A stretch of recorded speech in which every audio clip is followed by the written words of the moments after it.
Olha, um bom dia todo especial para vocês, assinantes da NET, espalhados em toda a cidade de Sorocaba. Nós estamos iniciando aqui pelo canal 24 ITV, a sua TV interativa, mais uma edição do nosso painel familiar. Tenho dito aqui que o calendário religioso é extremamente rico e a gente está vivendo um momento muito bacana, né, quando se fala de calendário, porque a rigor nós estamos iniciando o calendário religioso exatamente nesse domingo. Então, em particular, para você que tem a sua árvore de Natal, para você que tem o seu presépio, quem sabe hoje, tradicionalmente falando, seja o dia propício para você fazer a montagem, né? Para deixar a sua casa ainda mais bonita, com muita luz, até porque a gente vai falar muito de advento aqui. Estava dando uma olhada, o advento vem do latim adventus, tem tudo a ver com o latim, e tem a ver com chegada. Então, para isso, a gente está trazendo com muito carinho aqui, Padre Inácio Krieger, que responde pela paróquia lá de São Benedito, Vila Carvalho. Hoje é o nosso convidado todo especial para que a gente possa desenvolver essa edição aqui do nosso painel familiar. Padre Inácio, que prazer tê-lo conosco aqui, está tudo bem? O prazer é meu de poder participar mais uma vez desse painel familiar. Desejo a você um bom dia, um bom domingo, a todos os assinantes também da NET, Canal 24. Bacana. Advento é um assunto gostoso de se abordar? É muito gostoso, porque é um tempo muito bom, o Advento é um tempo muito alegre, um tempo de esperança. Então a gente fica muito feliz de poder dizer algumas coisas, né? Esclarecer algumas dúvidas sobre este tempo que nos prepara para a festa do Natal, para a vinda do Senhor. Momento de alegria, mas momento também de reflexão? De reflexão, mas não um tempo penitencial como se caracteriza o tempo da Quaresma. O tempo da Quaresma já é um tempo de maior penitência, de jejum, né, de muita oração. Então o Advento já é um tempo de alegre, diz assim, alegre esperança e de vigilância, sobretudo vigilância na oração. Mas deve ser um tempo de alegria, um tempo de muita participação, um tempo de solidariedade e um tempo de confraternização, como se costuma fazer muitas pessoas, muitos grupos na sociedade. Eu disse aqui uns anos atrás, Padre Inácio, da riqueza que nós temos quando falamos de um calendário religioso. Posso dizer que na data de ontem, no sábado, praticamente nós encerramos o calendário, tipo assim, 2015, e estamos abrindo aí com um novo tempo, primeiro tempo, digamos assim, nesse primeiro domingo, um novo calendário, é isso? Perfeitamente.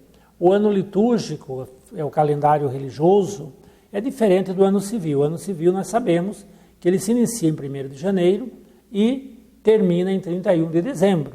O ano litúrgico, como alguns outros anos que nós temos típicos, né? O ano jurídico, por exemplo, termina antes. O ano letivo, a criançadas que já estão quase todas de férias, já terminou, né?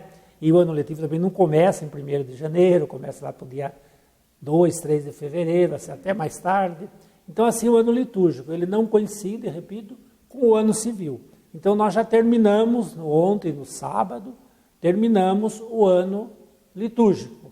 Né? E vamos estamos iniciando hoje, domingo, 1º do Advento, um novo ano litúrgico. Tá certo, que seja um domingo alegre para todos nós. A gente vai para um rápido intervalo, daqui a pouquinho a gente retorna, né? Vocês vão perceber que nesse intervalo a gente gravou alguma coisa, algumas mensagens.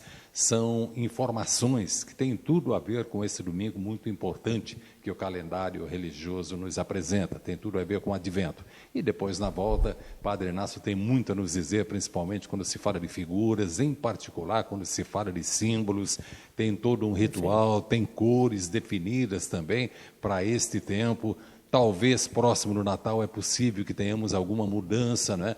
Mas, enfim, o que vale dizer é que são informações importantes, tem tudo a ver com o tradicionalismo da Igreja Católica em particular, mas, enfim, são coisas para falarmos daqui a pouquinho. Rápido intervalo e já voltamos, Canal 24 ITV, a edição do nosso painel familiar, que é uma realização da Catedral Metropolitana de Sorocaba e que tem como pároco responsável o Padre Tadeu Rocha Moraes. Sai daí, nós já voltamos.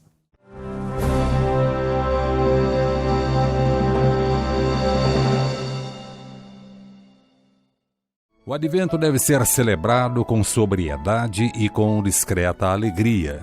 Não se canta o glória, para que na festa do Natal nos unamos aos anjos e entoemos este hino como algo novo, dando glória a Deus pela salvação que realiza no meio de nós.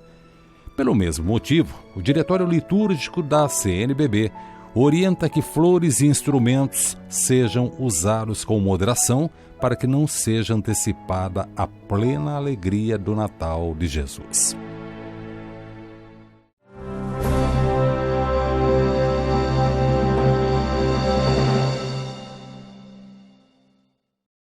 Muito bem, já voltamos para a sequência do nosso painel familiar. Quando a gente fala em chegada, estamos nos referindo a quem, de que estamos falando, tem tudo a ver com o Natal também, Padre Inácio?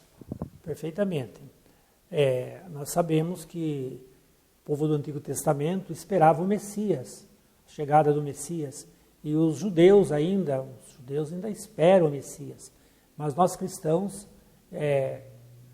já celebramos a chegada do Messias em Jesus de Nazaré, na celebração do Natal que fazemos a cada ano. No início, por exemplo, do tempo litúrgico, logo depois das semanas do Advento, nós já celebramos o Natal, a primeira vinda do Senhor. Em termos de procedimento, tem algo assim específico?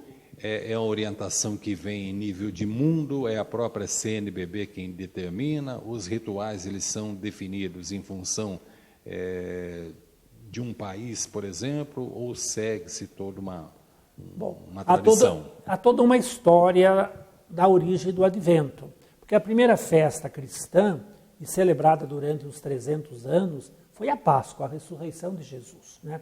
Mas à medida que as gerações foram se distanciando do Jesus histórico, Jesus de Nazaré, então foi tendo necessidade de saber quem é esse Jesus, onde ele nasceu, como nasceu, quem era a sua família. Então a igreja começou a se organizar, a normatizar a celebração do Natal. Então a primeira coisa que se fez foi celebrar o dia de Natal, só o Natal. Lá pelo ano 350 se celebrava o Natal, o dia do nascimento de Jesus. Sobretudo numa comparação com a festa do Deus Sol, que um imperador romano instituiu, considerando o Sol como um Deus, porque o Natal lá na Europa é celebrado no inverno, né? Então o Sol, para eles, era um Deus que esquentava e trazia vida. Então os cristãos, para não adorar um Deus falso, um falso Deus, segundo a teologia cristã, eles começaram a adorar Jesus Cristo como também um sol, porque o Antigo Testamento fala que Jesus é o sol da justiça. Ele, um belo dia, disse lá aos seus discípulos que ele é a luz do mundo. E João, no seu Evangelho, capítulo 1, versículo 9, diz: a luz veio ao mundo, mas os homens preferiram mais as trevas. Então, a instituição da festa do Natal é uma festa um pouco tardia, se a gente dizer que a Páscoa foi a primeira festa, celebrada logo já um ano, 2 depois da morte e ressurreição de Jesus. E que era também, depois de algum tempo, celebrada todo domingo. Então, todo domingo é dia de celebrar a Páscoa, chamada semanal. Quer dizer, domingo significa dia do Senhor, né? Então, daí foi instituído, lá na Europa, a festa de Natal. Se celebrava apenas o dia de Natal. Mas logo, se viu que também, para celebrar uma festa, é necessário preparativos. Qualquer festa, né? Nós precisamos de preparativo. Um simples aniversário, um casamento, hoje se faz preparativo de muitos anos até, né? Certo?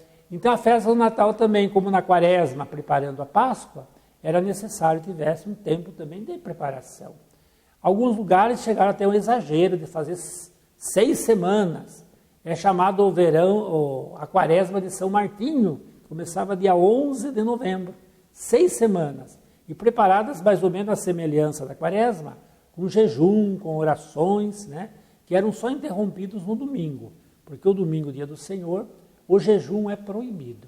O Padre Inácio, interessante, agora o senhor me aguçou aqui uma curiosidade. Quando a gente fala em batismo, é um dos sacramentos, comunhão é um outro sacramento, casamento é um sacramento, nascimento não é casamento, não é sacramento não, né? Nascimento não, né? Nós celebramos o nascimento como sacramento no batismo, que é o novo nascimento. Perfeito. É nascer para uma outra família que não a família de sangue. Nós nascemos uma família, todos nós, na verdade, uma família que tem nome. É João, é Moreto, é Krieger, é Aguiar, é Silva, assim por diante. Então essa é uma família que nós temos. Mas nós nascemos também no batismo, no sacramento, uma nova família, que é a família cristã. Então é uma família muito grande.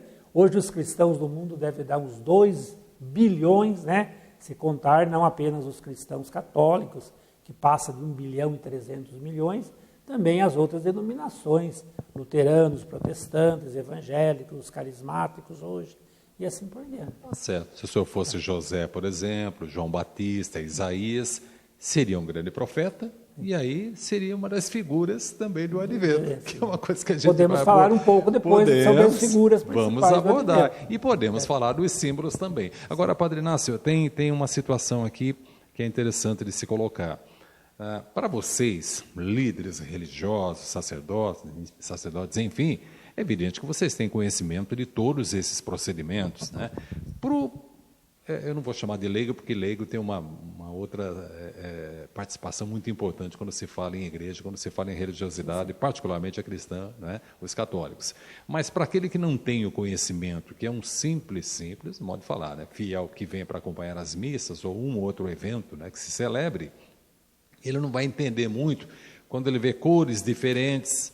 O roxo é bonito? Tem gente que não gosta, mas de repente está lá. Ele vai perceber que pouca ornamentação, né? Enfim, ele vai sentir, em termos de cenário, algumas coisas diferentes, tá? Mas isso também é simbólico e isso é fundamental. Queria que o senhor falasse um pouquinho a respeito disso. As cores, a ornamentação, tudo isso ajuda a gente entender que é um novo tempo. Nós entramos agora na igreja, hoje, por exemplo, nós já vimos que a igreja está diferente. Quem sabe com pouca ornamentação, isso nem sempre acontece. As cores roxa, hoje se aconselha no advento usar a cor rósea, então muitos padres, muitas paróquias só usam rosa, ou até um lilás, não aquele roxo pesado, forte, que é reservado para a quaresma, no tempo de penitência. No ambão, necessariamente, é o roxo ali, né? Certo. Então, o advento nós estamos 4 semanas, né? Uma semana é necessário que ela seja a terceira semana, chamada o Domingo da Alegria, né? Porque está perto a festa, né? Está perto o Natal. Então aí você usa o rosa e você pode usar mais flores e assim por diante. Mas então, como eu disse, as cores caracterizam um pouco o tempo em que a gente está vivendo. Por que a vela? Porque primeira vela no primeiro domingo, depois se acende uma segunda no segundo e assim por diante. Aí tem a coroa do advento. É um assunto que podíamos talvez discutir um pouquinho mais. Podemos falar então. Por que não? Pode ser já? Pode, fique à vontade. A coroa do advento é um símbolo que entrou há pouco tempo dentro da igreja. A coroa do advento teve início lá pelo ano 1850, entre os luteranos, é interessante, né? E hoje nós católicos nos apropriamos da coroa do advento, né? Por que começou? As crianças, e hoje também acho que continua assim, cheia de curiosidade, as crianças perguntavam, quando é que vai ser o Natal? Está longe o Natal? Quando que chega o Natal? Né? E naquele tempo ainda, o Natal não era dia de presentes, era apenas festa, porque presente é no dia dos magos.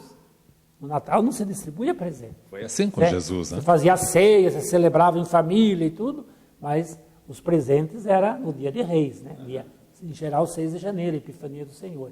Então, um pastor professor, né? Resolveu fazer uma coroa com 30 velas, começando um mês antes. E cada dia ele acendia uma vela. No domingo, a vela era colorida. Durante a semana, as velas eram brancas. Então, as crianças iam percebendo, à medida que as velas iam sendo acesas, que o Natal estava se aproximando. Chegando, né? Perfeito. Nós, hoje, católicos, apropriamos, há uns 50 anos para cá, desse símbolo que teve origem na Alemanha, né? No luteranismo, e colocamos nas nossas igrejas. Tiramos as velas semanais, temos as velas só do domingo, e que elas variam também de cor. Em geral, são 3 velas roxas, e no terceiro domingo nós colocamos uma rosa, como já dissemos, próximo que está o Natal, né? Já nos alegramos, né? Certo? E, em geral, essas coroas, elas são redondas, né? Como uma coroa redonda, para dizer que não tem começo nem fim, para dizer que Jesus é sem princípio e sem fim, ele é eterno. É, em geral, feita de ciprestes, uma cor verde, sobretudo esse significado muito grande lá na Europa, né? Porque esses ciprestes, mesmo no inverno, ele continua verde, continua vivo, né? Então Jesus não morreu, ele continua vivo, não é verdade? Nós estamos esperando alguém que continua vivo. Ou seja, mesmo com as dificuldades... ele continua vivo no meio de nós. É lógico que o verde para nós hoje perdeu um pouquinho de sentido, porque nós estamos em pleno verão, onde tudo está verde. Mas ele tem a ver com esperança. Tem a ver com esperança, mas tudo está verde. E as nossas árvores de Natal, interessante, né? Nós não fazemos já muitas árvores de Natal verde, fazemos branca, cheia de neve.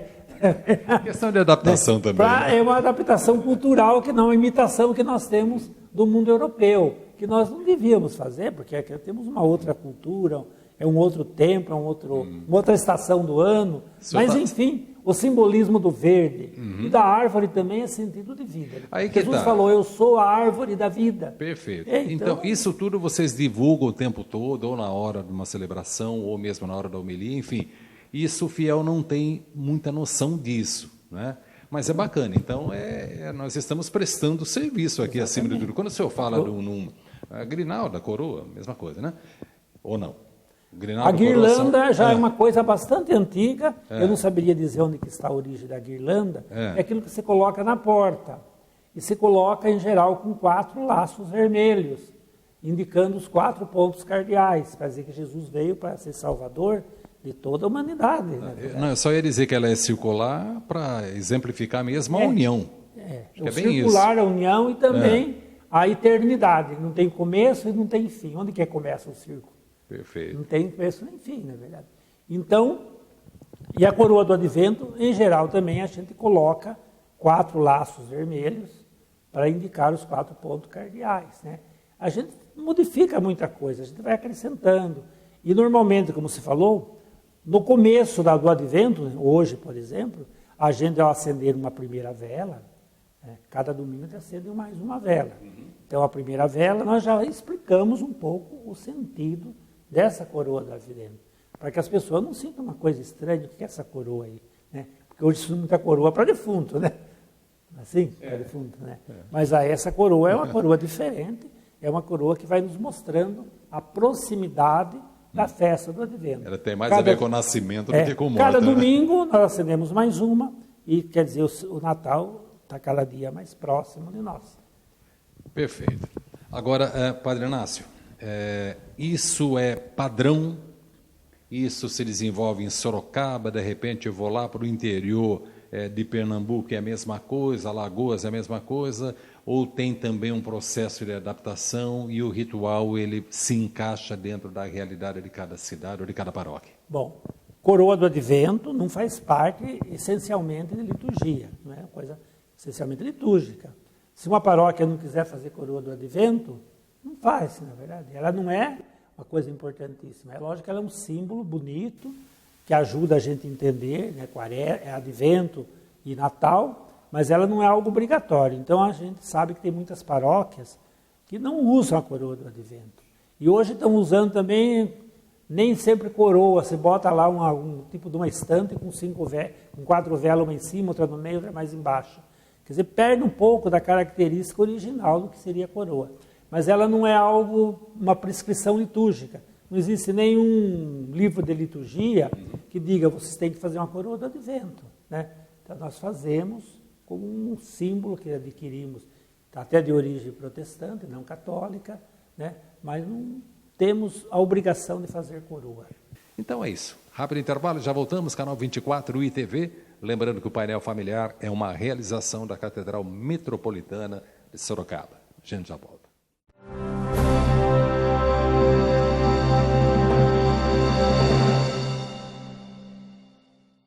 Os paramentos litúrgicos, entre outros, são de cor roxa, bem como o véu que recobre o ambão, a bolsa do corporal e o véu do cálice, como sinal de recolhimento e conversão em preparação para a festa do Natal.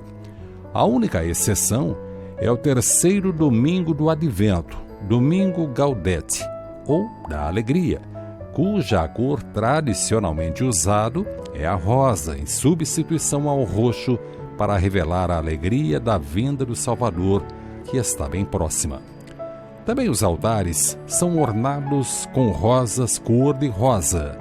O nome de Domingo Gaudete, Domingo Alegria, refere-se à primeira palavra do introito desse dia, que é tirado da segunda leitura, que diz: alegrai-vos sempre no Senhor.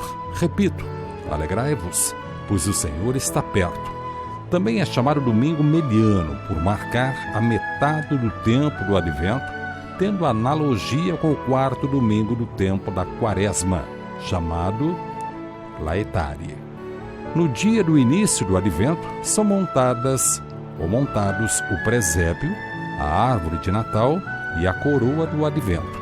Tradicionalmente, este é o dia correto para a montagem do presépio e da árvore de Natal, apesar de o dia de montar as decorações natalinas variar em alguns países.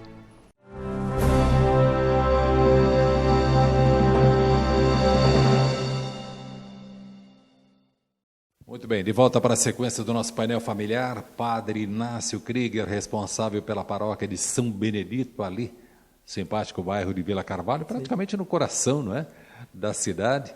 Hoje é o nosso convidado todo especial. O Advento é o tema que nós estamos abordando aqui, e para este bloco aqui a gente vai falar dos personagens, a gente vai falar de símbolos que são fundamentais também para o Advento. Mas eu só queria retomar uma colocação feita ainda, Padre Inácio, no último bloco, que a gente falava a respeito de mistério da salvação.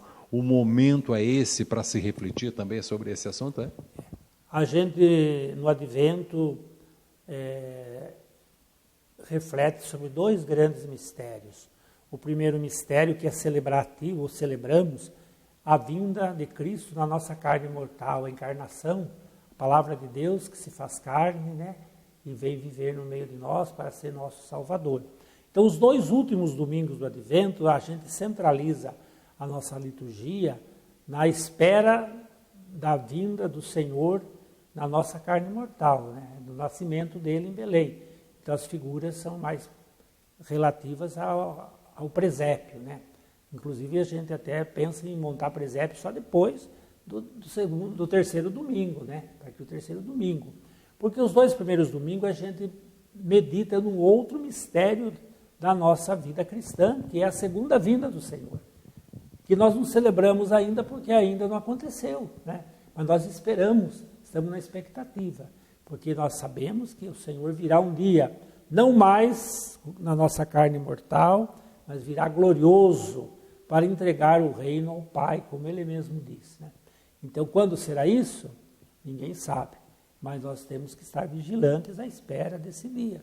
Que ele acontece com cada um de nós quando nós morremos. Nós entramos definitivamente no reino, né?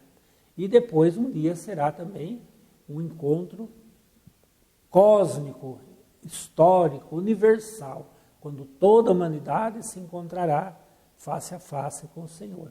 Então, esses dois momentos nós refletimos no Advento. Então, os dois primeiros, repito, os dois primeiros domingos é a segunda vinda. Então, vai falar muito da segunda vinda, né? Vai se usar muito o livro do Apocalipse, né? Depois, os outros domingos, eu vou falar mais do Natal, do nascimento dele entre nós. Quando o senhor fala de esperança, desta vinda, eu posso imaginar, simbólico, espiritual, não vai se repetir aquilo que lá atrás nós vivenciamos. Nós que eu digo, os seres humanos, né? Quer dizer, Jesus não nasce de novo. Ele nasceu uma vez só, né? Não vai nascer de novo.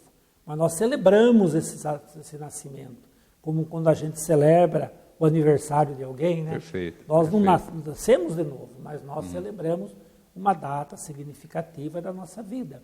E nós celebramos uma data significativa, muito importante, que é o nascimento de Jesus no meio de nós. E eu sempre digo, é uma coisa um pouco mais particular, né, não é assim de interesse talvez geral, que o mistério da encarnação de Jesus ainda é pouco explorado da nossa teologia católica, né? Falamos muito do Jesus glorioso, do Jesus que ressuscitou. Claro que é importante, ele morreu e ressuscitou para cada um dos cristãos.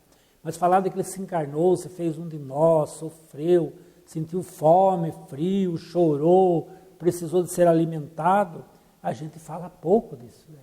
E na verdade Jesus se fez em tudo igual a nós, diz Paulo aos Gálatas, tudo ele se fez igual a nós. Imagine o que acontece em cada um de nós. menos o pecado. Isso não, o pecado ele não foi. O pecador ele não foi. Mas tudo o que aconteceu conosco, ele precisou. Precisou de ter uma casa, precisou ter uma mãe, precisou ter agasalho, de alimento, de ter compreensão, de ter gratidão e tudo mais, como a gente lê nos evangelhos. Até para servir de exemplo para todos nós, né? Exatamente. Tem contraditório entre Novo e Velho Testamento ou não, Padre Não Inácio? tem. Não? A questão de entendimento, então. O Antigo Testamento só é compreendido verdadeiramente através do Novo Testamento. Então podemos dizer que o Novo Testamento é uma luz para nós entendermos o Antigo Testamento. Como se complementasse, mais ou menos isso ou não? Como se complementasse, né? Porque lá no Antigo Testamento há a promessa do Salvador. Ele é prometido. Aqui no Novo Testamento é a realização da promessa em Jesus de Nazaré. Fala um pouquinho dessas figuras importantes, o senhor falou personagens, aí eu encaixo, eu citei alguns nomes aqui, profeta João Batista, profeta Isaías, o próprio José, né? Esposo de Maria, pai adotivo de Jesus, ele entra nesse contexto também de uma forma assim fundamental. E até pela sua humildade, né? Pelo entendimento que teve. Né? Perfeito. Bom, no Antigo Testamento, sobretudo, o profeta Isaías é o grande profeta que está ligado ao mistério do Natal. Porque se a gente vai lendo o livro de Isaías, e são três blocos do livro de Isaías, são mais de 60 capítulos longos, e a gente vai notando que ele promete ali, parece que ele está vendo, né? Jesus nascer, sendo concebido. Eis que uma virgem conceberá e dará à luz um filho, ele será chamado Emanuel, Deus conosco. Está lá em Isaías. E nós usamos esses textos de Isaías no tempo do Advento. Né? É considerado o livro de Isaías como o Novo Testamento no Antigo Testamento. É um evangelista do Antigo Testamento, porque ele anuncia sempre uma boa nova, uma palavra de esperança, de conforto. Se lembrar que Isaías escreveu seu livro num tempo de sofrimento muito grande do povo.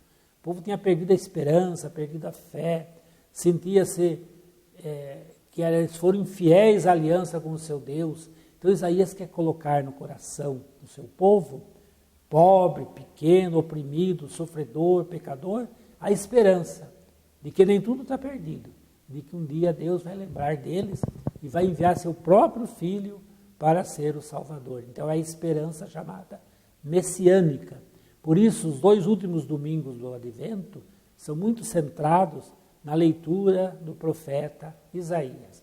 Então, é um grande personagem do Advento, Isaías. Qual outro que a gente pode citar aqui? João Batista? João Batista já é um personagem que é como que uma dobradiça, eu diria, João Batista. Ele tem um pé no Antigo Testamento e outro pé no Novo Testamento. Faz meio que a transição aí, pode ser? Porque quando termina a missão de João Batista, começa a missão de Jesus. Né? Então é a dobradiça, né? E ele é um grande profeta, e ele faz o grande convite à conversão. É um profeta humilde, mas um profeta corajoso, né? Um profeta que diz, o machado já está na raiz da árvore, chegou o tempo da colheita, o tempo da poda, e é necessário converter-se. Então João Batista também é um personagem muito importante do tempo do Advento. O profeta José, isso que a gente citou instantes atrás, um poço de humildade e de entendimento, porque ele ficou numa situação delicada, se a gente fosse pensar para os dias de hoje, não é? Certo. José é chamado de homem prudente, justo e fiel. São os títulos de José. Uma figura silenciosa. Ele não diz uma palavra. O testemunho dele é a vida. Procedimento. O procedimento. É o exemplo. Ao saber que Maria está grávida, ele se afasta, né? Ele poderia denunciar, né, como uma pecadora, uma mãe solteira, mas ele se afasta e vai refletir o que será que aconteceu. Anjo Gabriel que dá o recado, é mais ou menos Pois isso? é, depois em sonho é revelado, Sim. se é a maneira que tinha a palavra de Deus, da revelação de Deus, é revelado que ela concebeu pelo Espírito Santo, que ele não se sinta envergonhado e que não, né?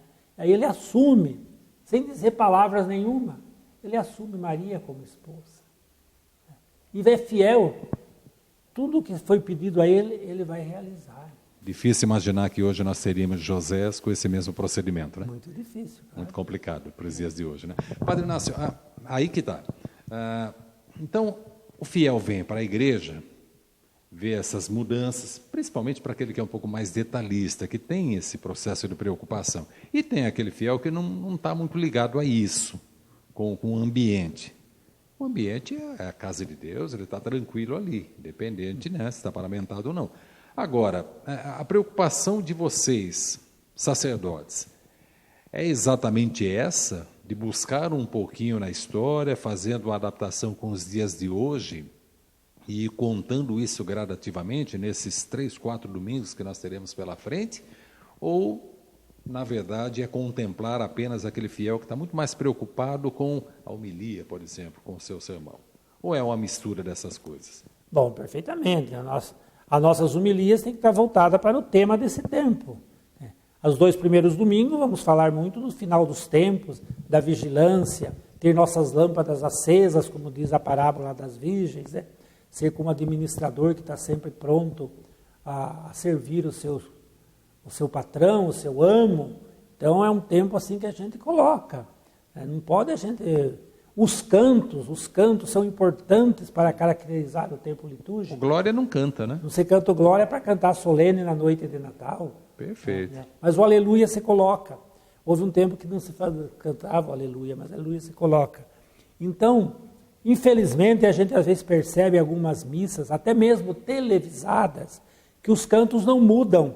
Chega a Quaresma, seja advento, seja o tempo comum, quer dizer, o ano inteiro são os mesmos cantos. Aí fica difícil essa catequese sobre os tempos litúrgicos, né? E sobre esse caminhar da história da salvação, né? Que ela não é uma história fechada, mas é uma história sempre progressiva. Mas isso pode impactar na formação religiosa? Quando o senhor fala em catequese, por exemplo, normalmente são jovens, adolescentes que estão ali se iniciando, né, dentro dessa perspectiva religiosa. É o que eu digo às vezes na minha brincadeira, mas acho que é sério. Você conhece um pouquinho da liturgia, não precisa ser muito, né? Você vai numa missa, por exemplo, do Advento, e canta um canto pascal. O que você sente? Que estão cantando parabéns num velório. Estão cantando parabéns num velório. Não daria certo. É meio contraditório aí. As leituras falaram uma coisa e eu coloco o canto para outra coisa. Né? Então, geralmente nós temos as 3 leituras e temos ainda um salmo que é de meditação, de resposta. Cabe a quem esse acompanhamento, essa, entre aspas, fiscalização? Ao próprio pároco da igreja? A fiscalização é um pouquinho pesada. Cabe, eu acho que uma formação sempre maior, sobretudo dos padres, porque quem coordena a liturgia, o mestre da liturgia na paróquia é o padre. E que na diocese é o bispo. Então, cabe a gente fazer essa orientação, às vezes chamar um pouquinho de atenção. Ministros e leigos também têm esse conhecimento? Esse leigo que eu digo é aquele que é participativo, cursos, né? Em Sorocaba, por exemplo, nós temos nossos cursos de canto e liturgia, onde se transmite isso que estou falando e muito mais do que isso.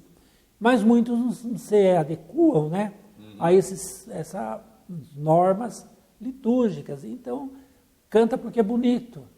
O que eu vejo muitas vezes, olha, não foi bom, chego às vezes digo para um jovem que canta lá na missa, digo, olha, esse canto não estava adequado com a nossa missa de hoje. Ai, mas esse canto é bonito, padre. Mas não é por ser bonito.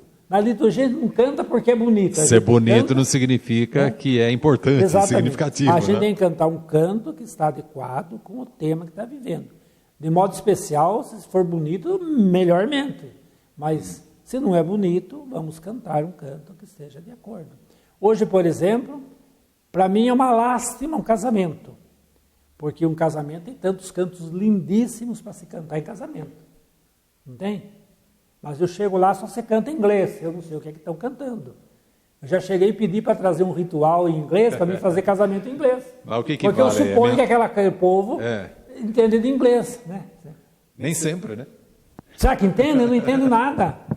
Não entendo nada. Então a gente tem que fazer... Aí é um processo de adaptação, a igreja tem autonomia para isso. Tudo isso. Tem, eu acho que aí o bispo tem que ter uma certa vigilância, o pároco tem que ter, mas nem sempre é possível, né? Às vezes escapa. Então, fazer o quê? E às vezes a gente diz com um grupo de canto, né? Ruim com eles, pior sem eles. Padre O que vai Inácio, fazer? aí que está.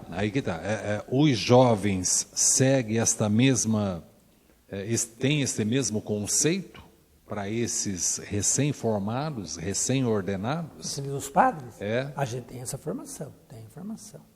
Né? E eu acho que também, estou falando de jovem aqui, tem muitos grupos de jovens que são músicos na paróquia, que também cantam cantos de acordo com a liturgia. E cantos bonitos, porque jovem gosta de canto animado. Né? Não significa que agora é tempo de advento, um tempo de mais recolhimento, que a gente vai cantar cantos tão desanimados. Podemos cantar cantos animados, alegres, esperançosos. Um canto, por exemplo, tão bonito é aquele Anunciação do Alceu Valença, né? Seu Valença. Conhece aquele canto dele? Ele é um canto muito bonito para cantar, é um canto de música popular brasileira, mas muito adequada para cantar no tempo do advento. Só que o jovem não está cantando Está muito chegando, vai chegar, mais. né? Que fala assim. É verdade. Ele virá, então é um canto realmente bonito, né? Então é assim, Padre Inácio, é nada contra o modernismo, mas ele não pode ser incompatível com a tradição, Tá certo. com a E história. aniversário é parabéns. Perfeito. Velório é um canto perfeito. triste, fúnebre. E assim por Não diante. dá para aplaudir, né? Mas está faltando um personagem importante, o mais importante do advento. Então diga. Maria. Né? Maria, a mãe de Jesus. É a personagem mais importante do advento. Porque foi do sim dela que possibilitou existir Natal. Concordam? Se ela não dissesse sim, não teria Natal. Quem sabe uma outra dissesse, né? Mas ela disse sim, aceitou a vontade de Deus, faça-se em mim segundo a tua palavra. Então aí o verbo se encarnou. Uma palavra que em latim é simples, é fiat. Entendeu o nome de um carro, né? É. Fiat, essa significa faça-se em mim segundo a tua palavra. Faça. Beleza. Que beleza. E ela se fez serva, né, do Senhor e aceitou ser a mãe de Jesus com todas as consequências que certamente naquele momento ela não sabia que teria, né? Mas ela aceitou ser a mãe de Jesus porque Deus estava pedindo. E assim na nossa vida também, meus irmãos. Às vezes a gente pega alguma incumbência, a gente não sabe quais vão ser as consequências. Mas se a gente tem fé, a gente tem que aceitar, não é verdade? Eu, para ser padre, eu não sabia que ia ser minha vida de padre. Quando eu era estudante, seminarista, logo que fui ordenado. Você quer ser padre? Eu quero ser padre, mas como é que vai ser minha vida? Eu não sabia tantas cruzes, talvez, que eu teria que carregar. Esperança mas e nem acreditar. por isso, não quero dizer que tive e tenho tantas alegrias na minha vida de padre. Mas naquele momento eu disse sim, e aí você tem que ser fiel a esse sim, como foi Maria. E daqui a pouco a gente volta para a sequência do nosso painel familiar aqui, pelo canal 24 ITV, a sua TV interativa.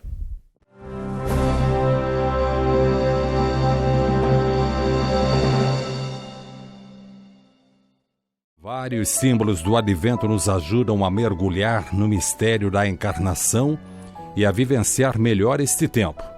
Entre eles há a coroa ou grinalda do advento.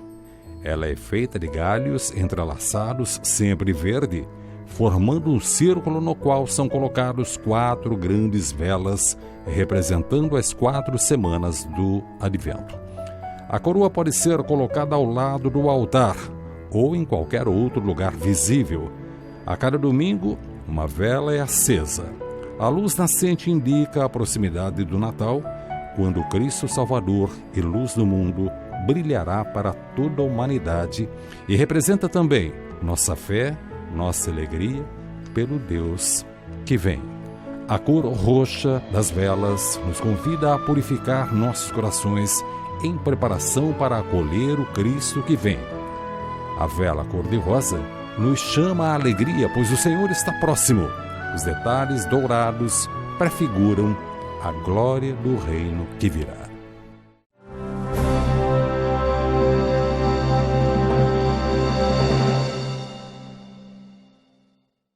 Padre Inácio, a gente falava a respeito aqui dos paramentos litúrgicos, mas eu sei que o senhor quer falar um pouquinho a respeito dos símbolos que são fundamentais, então é disso que a gente fala nesse bloco. Pode ser? Pode ser. Então tá bom. Então, Diga lá. alguns símbolos natalinos, às vezes hoje um pouco esquecido.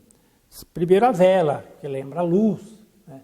Vocês vão vir certamente num outro bloco ou num outro programa, que na noite de Natal, tirado do Isaías, ele vai começar a primeira leitura dizendo: o povo que andava nas trevas viu brilhar uma grande luz. Isso é Natal. Isso é Natal.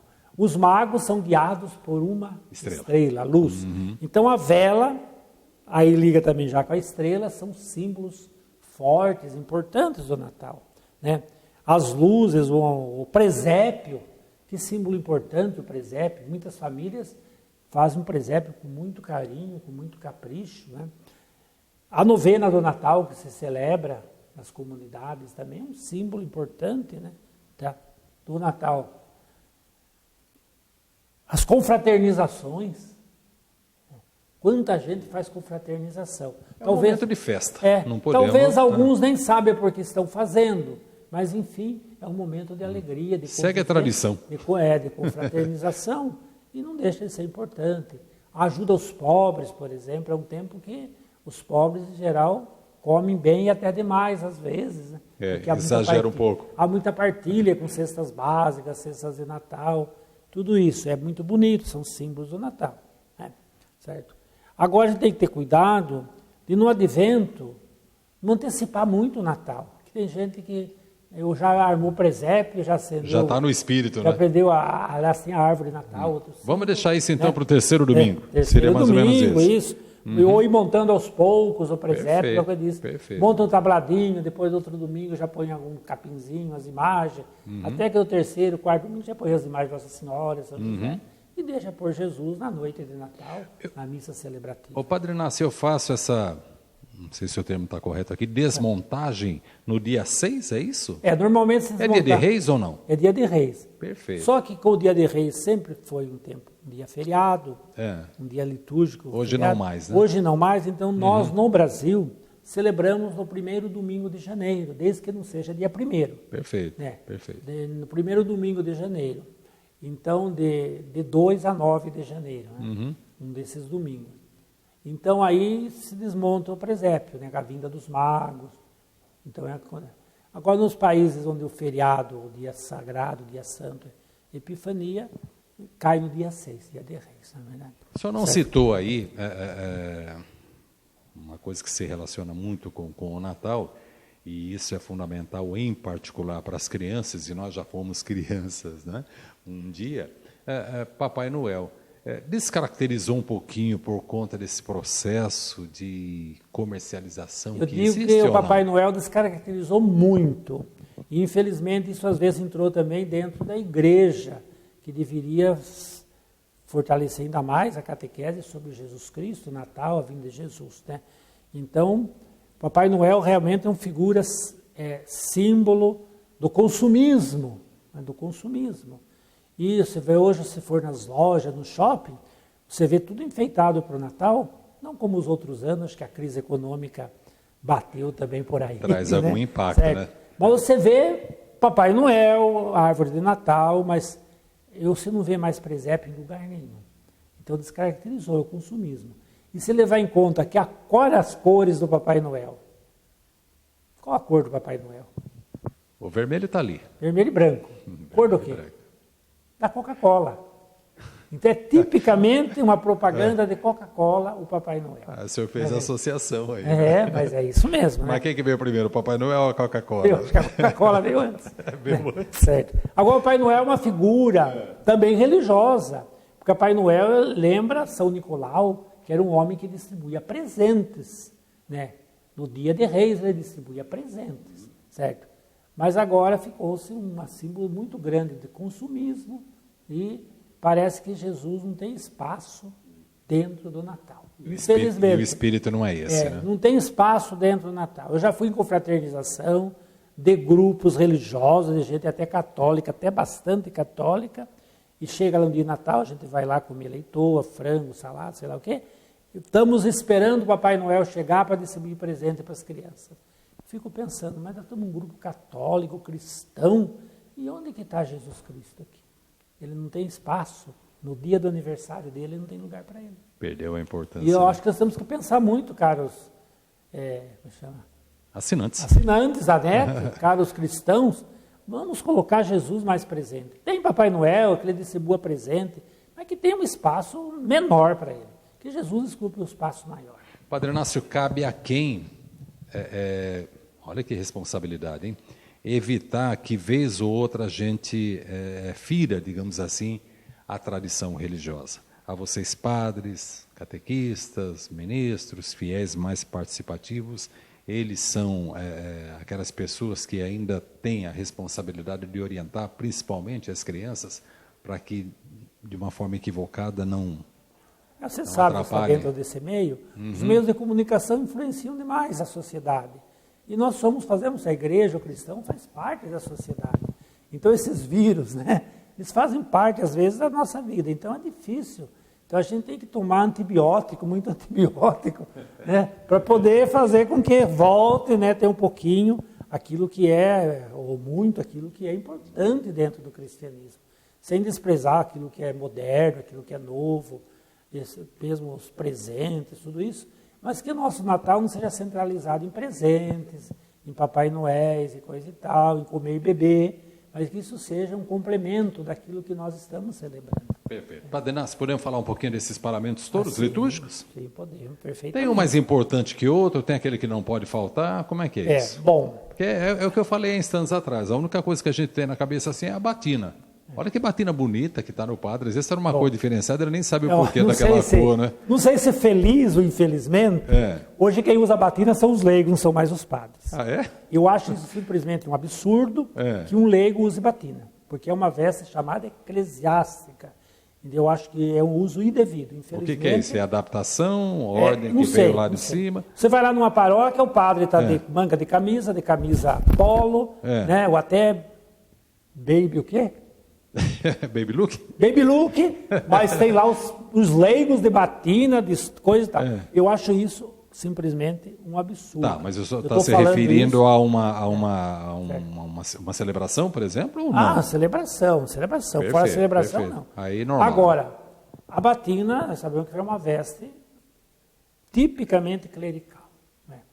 Certo? O clégima, que é mais simples, só tem a camisa, com um colarinho eclesiástico, é uma veste de origem americana, os pastores em geral todos usam, e nós padres também se adaptamos quando a batina foi caindo um pouco de moda, sobretudo por causa do nosso clima, na verdade, das dificuldades de ir para um lado para o outro, de transporte, então. Né? E normalmente hoje a maioria dos padres não usa batina. A gente vai mostrar algumas imagens aqui, Padre Inácio, mas eu queria que você fosse falando aí da importância disso. Casula, por exemplo. A casula é uma veste litúrgica que o celebrante principal deve usar, na verdade, deve em geral sempre usar, é praticamente obrigatório o uso, e ela usa a cor litúrgica, que as cores litúrgicas ajudam a gente, como já falamos um pouco antes, a identificar o tempo que estamos celebrando. Perfeito. Se usamos rosa, sabemos que estamos no advento. Se usamos roxo, estamos na quaresma. Tem o seu significado. Se usamos Cada branco, cor com o seu significado. nós estamos no tempo pascal, ou Natal, tempo de Natal. Perfeito. Se usamos verde, parmeirense gosta. Opa. É o tempo comum, é o que mais se usa. O corintiano já torceu o nariz. É o que mais se usa, não é verdade? Certo. Agora o preto se usava antigamente, já não se usa mais, em missas de defunto. Perfeito. Missas de defunto. Hoje se usa o roxo, o mesmo branco como sinal de ressurreição. Então, são as cores litúrgicas. Então, a casula é aquela veste grande, vocês vão mostrar, né? Vai aparecer, vocês estão vendo. É a veste que se usa, o celebrante principal. E pode haver outros celebrantes também ao lado do principal, quando você tem uma celebração, usar a casula. Os demais padres eles usam chamada túnica, aquela veste branca que vai até o pé, e a estola, que é aquela faixa, que tem a cor litúrgica também, de acordo com o tempo, aquela faixa que nós normalmente usamos em todos os sacramentos que celebramos. Antes que o senhor fale da dalmática, o senhor falou aí a respeito de defunto, enfim, de morte. Hoje, um número assim bem menor, missas de corpo presente, não? Muito difícil missa de corpo presente. Primeiro porque é uma cidade... dentro da igreja. Como Sorocaba é uma cidade grande, né? Primeiro, se trazer o defunto para a igreja é um transtorno muito grande, sabe disso, né? Como não se tem mais velório nas casas, né? Diminuiu bastante também, não é? Também. Se você vai celebrar, por exemplo, nos velórios, o ambiente não favorece celebrar uma missa no velório. Eu vou fazer oração frequentemente, minha paróquia tem um velório, o céu ali na Mascarenhas. Então você vai fazer uma oração simples, que não é tão longa, tudo isso. Pouca gente está prestando atenção, tem muita conversa lá para o corredor, às vezes tem outro defunto que nem católico né? Então é complicado celebrar a missa de corpo presente. Aliás, velório virou um network, né? Vez outras pessoas lembram o que nós estamos fazendo aqui, estamos guardando o tal defunto, então vai lá dar uma olhadinha. Então a missa de corpo presente é uma coisa pouco usada hoje. Às vezes celebra quando é um fiel muito participante da igreja, quando facilita também o ambiente, mas mesmo minha mãe faleceu um ano e tanto atrás, a gente não celebrou a missa de corpo presente. Apenas o bispo foi lá, fez as exéquias, as orações. Depois rezamos a missa 7º dia com mais solenidade. Perfeito. Daí dentro da igreja. Dalmática, está certo a pronúncia? É isso Dalmática, exatamente. Uma veste parecida, semelhante com a casula, só que ela é quadradinha. Né? É quadrada, não é assim. E a dalmática, que é usada pelo diácono, que também usa a estola de travessado, para dizer que ele tem um poder limitado dentro da igreja. Diferente do padre. Diferente do padre, perfeito. Ele tem os poderes de fazer todos os sacramentos. E o diácono só pode fazer batizado e casamento. Então é limitado o poder sacramental do diácono. O fiel precisa saber disso ou não necessariamente? Não necessariamente, eu acho que... Né? E pluvial? O que a gente pode falar? Pluvial é uma grande veste que se usa às vezes em procissão mais solene, ou às vezes também num casamento mais solene, alguns padres gostam de usar. Mas é muitíssimo pouco usado o pluvial. Muito pouco. Símbolo, está certo a pronúncia? Símbolo é quando você usa uma túnica um pouco larga demais, para não ficar caindo. Assim você amarra o símbolo. Mas também não é algo obrigatório. Agora, me perdoe aqui um comparativo, né? Eu vez ou outra, eu rebobino a fita aqui e eu volto lá para Santa Rita, né? Nossa paróquia, uma das mais tradicionais. Eu sou da época da velha ainda, né? Hoje já se tem uma nova, enfim, acho que é o Padre Júnior quem comanda, quem está por lá, né? Como pároco responsável. Mas, enfim, os freis já seguem uma outra situação? Como outra situação? Os freis, ou não? Em termos de vestimenta, de paramento, ou não? Não, os paramentos são iguais. Às vezes usa algum símbolo do paramento, algum símbolo próprio franciscano. Tem lá a imagem de São Francisco, a cruz de São Francisco. Não, o marrom, que normalmente a gente quando Mas se aí encontra é a com o frei... batina deles, né? Ah, tá. E a batina deles é marrom, de acordo com a cor de Francisco. Tá, mas eles podem eventualmente também tirar essa batina? A Sim, exemplo de... muitos franciscanos não usam mais batina. Tá, porque eu sou da época que todos os freis andavam ainda com as batinas. Temos um e caso sandália. típico. Chegou os Frei Aquiles, que acho que alguns aqui conheceram. Santo Antônio, como não? Então, Frei Aquiles, ele foi o último dos frades a tirar o hábito. Usava terninho, bonito, elegante, e todos tiraram o hábito, ele resistiu. Quando chegou um momento, ele viu que ele estava um peixe fora d'água, então ele fez um terninho bonito e tal. Aderiu.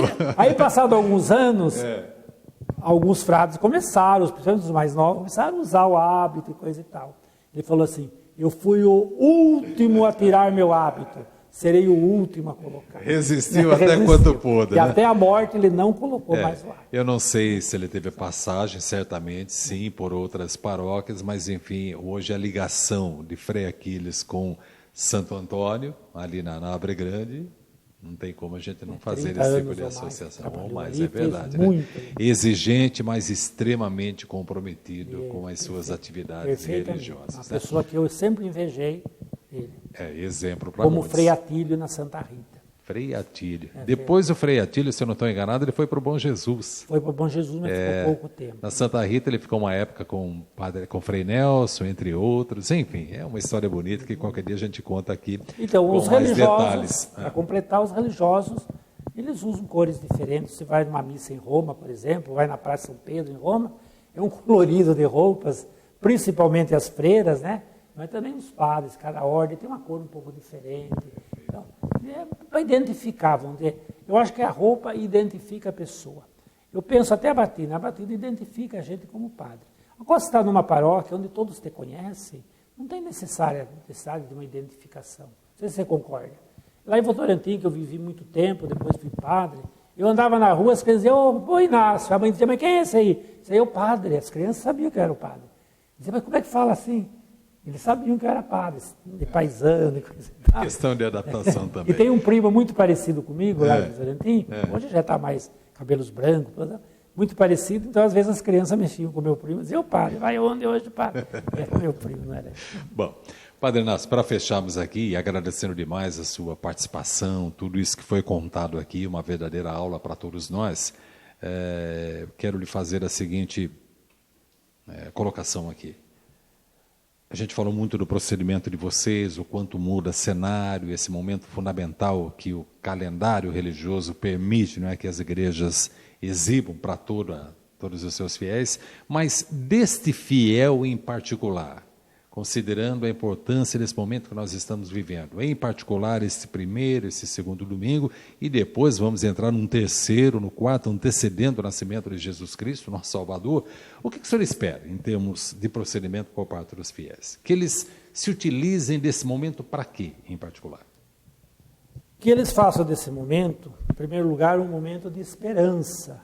Nós estamos num tempo um pouquinho assim de desesperança, de decepção, então que esse tempo seja um tempo de esperança, não é verdade? Nem tudo está perdido, não. Jesus Cristo veio para salvar e Ele continua aí presente no meio de nós. Que seja um tempo de vigilância, de mais oração, de mais aproximação da palavra de Deus, de mais acolhida às pessoas, porque se a gente acolhe as pessoas, nós temos a fé de que nas pessoas está presente também de alguma forma Jesus Cristo. Ele diz: o que fizer o menor dos meus irmãos, é a mim que vocês fazem. Então, saber perdoar mais o outro, saber compreender mais o outro, saber abrir um pouco mais o coração, né? O Papa agora lembrava que as nossas igrejas têm que estar abertas em duplo sentido. Aberta para a gente sair ao encontro das pessoas e aberta para acolher as pessoas que vêm ao nosso lado. Porque nós sabemos ainda que muitas pessoas só encontram um acolhimento na igreja. Eu que atendo tanta gente aqui na Igreja Catedral, em quarta e quinta de manhã, as confissões, eu vejo que tem pessoas que acham portas fechadas em todos os lugares que vão. Você vai na polícia, a porta está fechada. Você vai na justiça, a porta está fechada. Para alguns, né? Lógico, não é para todos. Vai não sei aonde, hospitais, a saúde, a porta fechada. Agora estão fechando escolas, né? E ele encontra a igreja aberta para acolher. Então, nós não podemos, nós católicos, não podemos fechar as nossas portas para as pessoas. Não falo da porta física, eu falo a porta do nosso coração. Como Jesus, né, que Ele quer nascer no coração de cada um de nós. Para poder acolher o fiel. Que a gente faça com que as pessoas também, nesse tempo, abram o coração e dê lugar para as pessoas nascerem no nosso coração. Porque não adianta Jesus ter nascido 1000 vezes em Belém, isso disse o Papa Leão X, não adianta ter nascido 1000 vezes em Belém, se ele não nascer do coração de cada homem, de cada pessoa. Então é preciso que a gente abra o coração para fazer com que Jesus nasça dentro de nós.